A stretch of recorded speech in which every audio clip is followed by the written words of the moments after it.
Fueron 5 del Grupo Casas Geo, CIMEC Internacional, Volkswagen, el Instituto Politécnico Nacional, entre algunas otras. Cabe destacar que la condonación implica un perdón total de las deudas con el SAT. También en esta investigación que se titula Privilegios Fiscales se destaca que en el último año se le canceló la deuda fiscal a 5.865 empresas por más de 50,000 millones de pesos. Se cancelan las deudas hasta que la situación del contribuyente mejore. El 10% de las empresas acumulan el 96% de lo cancelado.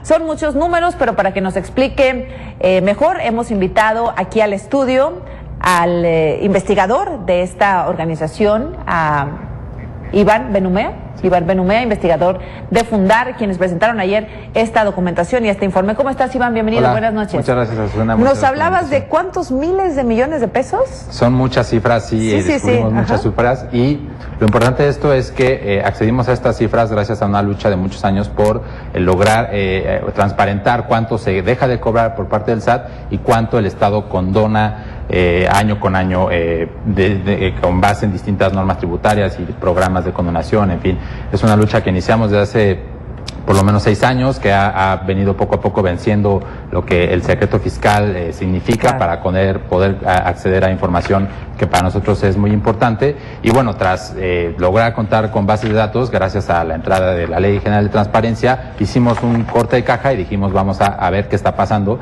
Y uno de nuestros hallazgos, el principal, es que tanto las cancelaciones, que son cuando el SAT decide dejar de cobrar deudas porque le resulta muy costoso cobrarlas o porque los deudores ya no tienen bienes o no pudieron ser localizados, el SAT cancela estas deudas y también por la condonación, que es cuando se perdonan impuestos, multas, en fin. Tú me hablabas de 190,000 millones de pesos en condonaciones o perdones en este sexenio. Sí, en cancelaciones, que es cuando se dejan de cobrar, exacto. Este monto es superior a lo que se recortó del presupuesto en este año, por ejemplo. Es una locura de dinero. Y el problema principal de todo esto es que no hay explicaciones. No sabemos qué procedimientos hizo el SAT para perseguir a los deudores, cuánto tiempo se le intentó fiscalizar, de qué tipo de contribuyentes estamos hablando, si de verdad no tienen bienes, por qué no pudieron ser localizados, cuál fue el proceso que tomó la autoridad tributaria para perseguir a los deudores, en fin, ese es el problema. Por eso nuestra investigación también se llama Beneficios Inexplicables para unos cuantos, y lo que proponemos es justamente que esto ya no suceda. Está bien titulado, por supuesto, esta investigación, Beneficios Inexplicables para unos cuantos que significan muchos miles de millones de pesos en el tema de impuestos, pero que no sabemos quiénes son ni por qué se les perdonó este pago. No sabemos por qué, pero sí quiénes son, gracias a los avances normativos y a que el SAT ha publicado. No sabemos por qué. Exactamente. Falta mucha rendición de cuentas en ese sentido.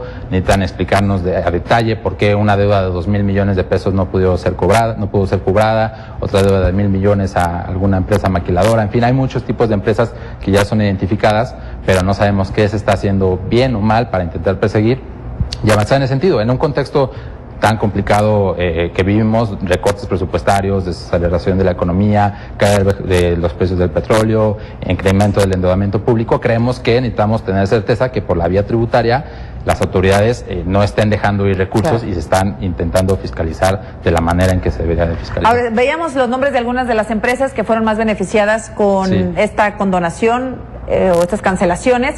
Son personas morales. Sí. ¿No? ¿Cuáles serían personas físicas? ¿Quiénes de los nombres que salieron a relucir en base a su investigación son personas que ustedes consideran pueden ser conocidas y que pudo haber ahí una situación anómala o al menos extraña? Por el lado de las personas físicas no hemos investigado, y en realidad nosotros eso es lo que no sabemos. Sí, se hablaba del Bester Gordillo, por ejemplo. Lo publicó un medio de... Sin embargo, exactamente, que se le cancelaron deudas hace unos años.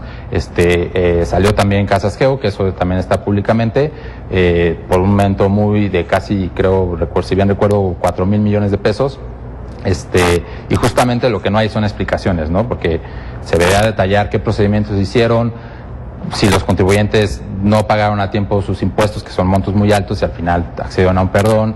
En ese sentido, nuestra investigación da cuenta sobre la necesidad de que esto ya no suceda, de que se den explicaciones y, en esta medida, pues, prevenir y alentar a las autoridades a que hagan bien sus cobranzas, y sobre todo tomando en cuenta que quienes más deben son a quienes más se les cancelan o perdonan. Y tomando en cuenta que a los ciudadanos de a pie no nos perdonan un solo retraso por parte de la Secretaría de Hacienda, también ¿no? Mostramos evidencias sobre cómo en un programa de perdón de impuestos en 2013 a un grupo de empresas no se les hizo durante mucho tiempo, durante 7 años, acciones de fiscalización y al final terminaron perdonándole sus impuestos, y esto también se debe a que el perdón de deudas, de impuestos, no tiene suficientes controles. No hay, no se especifica, por ejemplo, que alguien que ya se le benefició en un año no podrá ser beneficiado, no hay suficiente discusión al interior de la Cámara de Diputados y Senadores sobre lo que significa perdonar impuestos, no hay una valoración sobre al final del día quiénes se beneficiarán sobre el perdón de impuestos, de deudas. Entonces es muy relevante que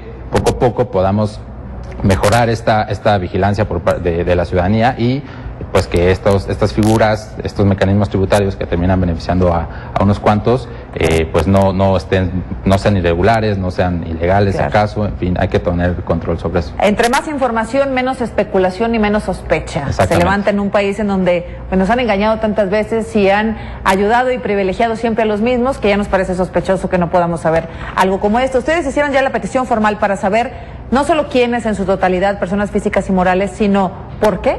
Sí, por supuesto, y continúa siendo información reservada.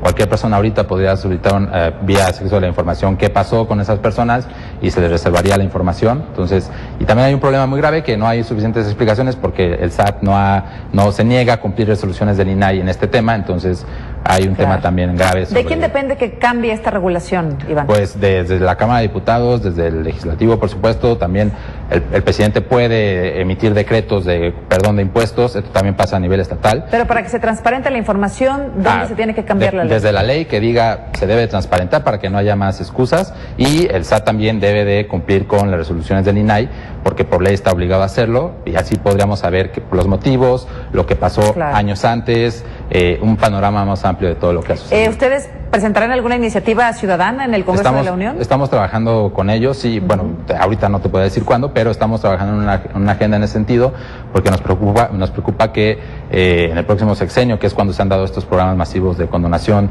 pueda suceder algo así. Es algo que ha sucedido y no hay algún control que obliga a brindar explicaciones o a que esto se limite. ¿Lo van a poner en la cancha del Congreso de la Unión? Sí, es una parte de nuestra estrategia. Muy bien, estaremos atentos. Muchas gracias, Iván, por la información. Gracias. Buenas noches, Iván Benumea, investigador de Fundar.